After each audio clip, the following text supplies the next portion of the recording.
Hello YouTube, Bromel Reaction. Welcome to my channel at may panibago na naman tayo ngayon mga idol na i-react na nakakatakot na video. Galing po ito sa YouTube channel ni TikTok Horror Clips. Yan po ang pangalan ng YouTube channel na. At syempre, kung bago ka pa lang sa channel nito ay mag-subscribe ka na rin at palike na rin ang ating video. At pasensya na rin po kayo, ganito ang record natin kasi isa lang po ang CP na ginagamit ko po ngayon kasi nawala. At yan, at huwag natin itong patagalin. Tirahin na rin to bago matirahin ng iba. Let's play.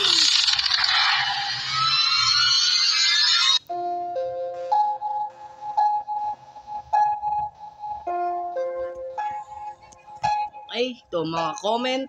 But yeah, that was the tragic story of my my bringing down of my my dearest Lydia. He went to investigate but found nothing out of the ordinary. Ano mga idol, pwede rin na may tao doon, tapos o kaya nakatago sa likod ng pinto, pwede ding hinila at biglang sinara. Tapos pwede siguro maniwala ko pag dinala niya yung camera, papunta siya doon at titignan ng camera kung talaga may tao. Pwede rin na scripted, pwede rin na totoo. Nasa inyo mga idol ang pasya kung ano ang sa tingin nyo.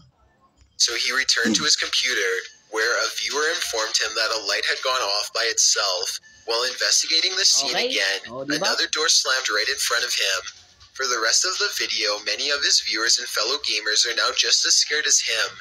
Throughout the remainder of the stream, a glass breaks on its own, a box falls off a table, loud knocking or punching can be heard on the doors and walls, and the doors continue to open and slam on their own.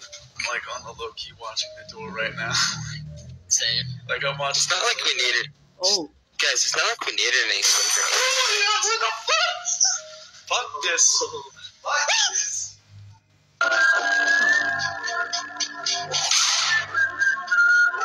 Pucha nga na, palok-ulok.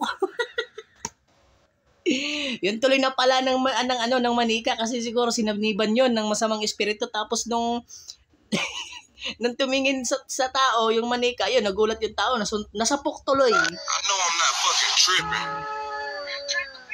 Oh, What the fuck?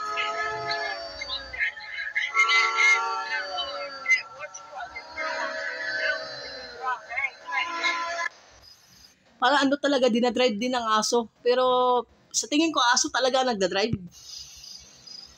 Okay? Hi. Hey, I'm Elizabeth. What's your name? Billy.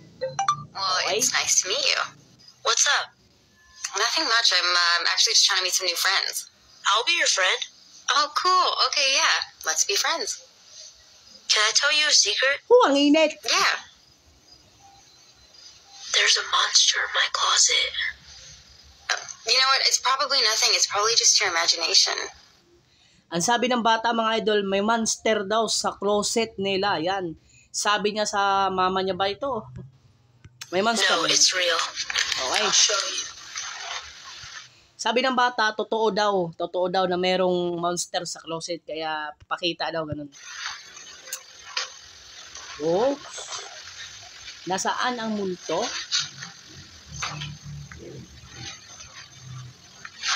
Okay.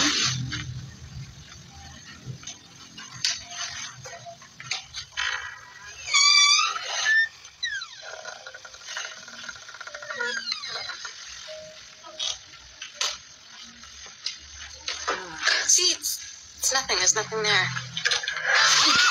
Flash is on. Huh? Oh. Sige. Pucha ina, nagulat ako dun mga idol. Puta, akala ko yung monster talaga dun sa mga damit. Ina. Di yung monster. Ang ina, multo yun. Let's take a look. It's in there.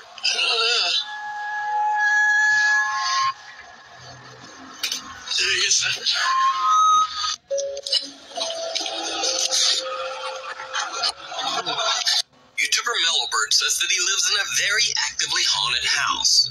He's been posting videos of bizarre poltergeist activity in his home for over 10 years.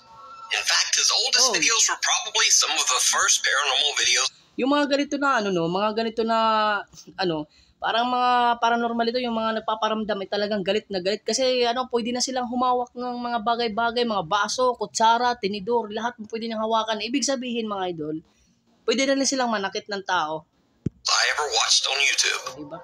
Now, in this video, Mellowbird says that he had been hearing strange sounds and experiencing unexplained activity in his house's attic. Okay. What is going on in the attic above the kitchen? So I'm gonna come up, see what I can see. Pumunta siya sa attic ng bahay. He set up a night vision camera to record. Then one day, he says he heard creepy noises coming from the attic. Okay. Ang tapak niya mga idol, dito siya natulog sa attic ng bahay. Talagang nakakatakot ito. Tapos yung gamit pa niya ay night vision na camera.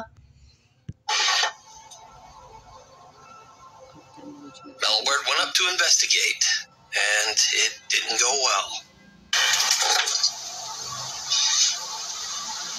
I don't like the stuff moving around me in the dark.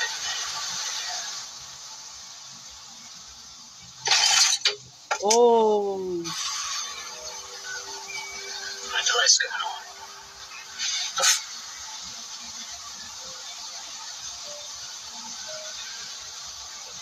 Oh, record. It wasn't recording. No, clap. My phone could clap so you can sync it.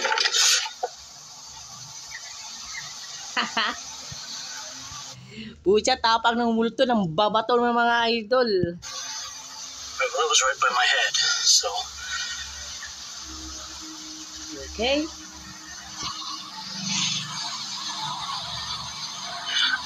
I'm kind of blocking. I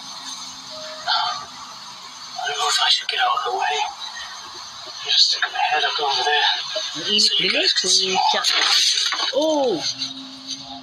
Alright. Decision has been made.